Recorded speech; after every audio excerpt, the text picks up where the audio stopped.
Timeline, 5000 ans d'histoire, Richard Fremder. La tombe d'Ouni à Abydos est située dans les parages immédiats d'un magnifique tombeau, celui d'un vizir qui n'est autre que son père. Il n'est donc pas de basse extraction, mais le fils d'une grande famille, liée à une autre famille très puissante d'Abydos, celle de Kouï et Nebet, les beaux-parents tout simplement de Pépi Ier. Envoyé au palais comme tous les autres fils de notables, sa discrétion, sa loyauté et sa compétence sont remarquées, c'est vrai, par le pharaon qui en fait l'un de ses favoris et lui confie de plus en plus de missions diverses et importantes. Nommé chef des caravanes, il fait partie d'un certain nombre de campagnes militaires, il prend la tête de nombreuses expéditions dans le désert, et il est finalement placé à la tête de l'administration fiscale de la Haute-Égypte et accède au poste de vizir comme son père avant lui. Chargé d'éloges et de récompenses, il est considéré par certains égyptologues comme le Colbert, si vous voulez, de Pépi Ier. Ouni se fait construire une deuxième tombe dans la nécropole royale de Saqqara, un usage pratiqué par les membres de l'élite provinciale qui font carrière à la cour. En effet, le roi peut accorder à ses courtisans les plus dévoués une récompense pour leur service, la permission justement de se faire creuser une tombe près de la sienne. Ils font ensuite bâtir, à leurs frais quand même, un autre tombeau dans la nécropole de leur région d'origine. Ces hauts dignitaires partagent des intérêts communs donc avec la couronne. Le roi s'appuie sur les grandes familles provinciales. C'est lui qui accorde ou non le titre de grand chef de province aux dignitaires issus des familles dirigeantes des provinces.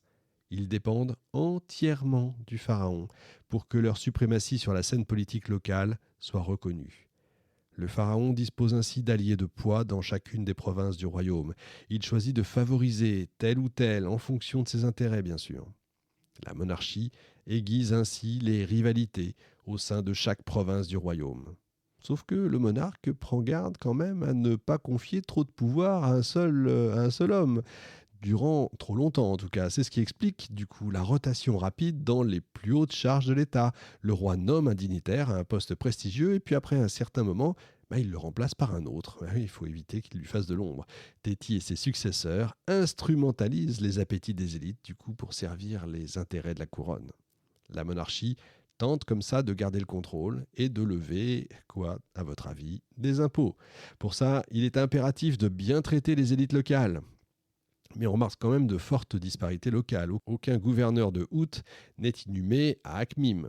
Ce détail n'en est pas un. Il met en lumière l'influence de l'institution dominante locale, le temple de Nekhbet. Cette institution religieuse demeure sous le contrôle d'une seule lignée qui règne sans partage sur près de 8 générations. Il faut noter au passage qu'aucun membre de cette famille ne porte le titre de grand chef de sa province. Cette puissante famille locale empêche en réalité la couronne d'accroître sa présence dans la région. En représailles, le roi leur refuse le titre de grand chef de province réservé aux puissances provinciales qui acceptent forcément de collaborer avec la couronne.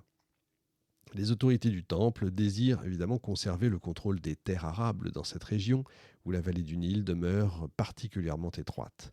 La même situation est observée à Coptos. C'est le temple de Mine qui domine la scène politique locale. La puissance des temples empêche donc la monarchie d'exercer son emprise sur toutes les régions du royaume.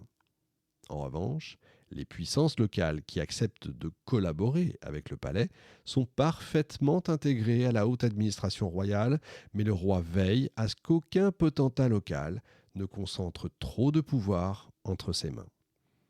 Au cours du XXIIIe siècle, la monarchie commence donc, je le disais tout à l'heure, à s'affaiblir. Une partie des cadres de l'État provient alors de Coptos et de Der el-Grebraoui, des villes qui sont situées loin de Memphis.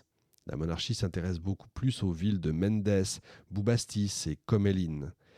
C'est prouvé par l'épigraphie. Près de la moitié des administrateurs de la seconde moitié du troisième millénaire est originaire de cette localité.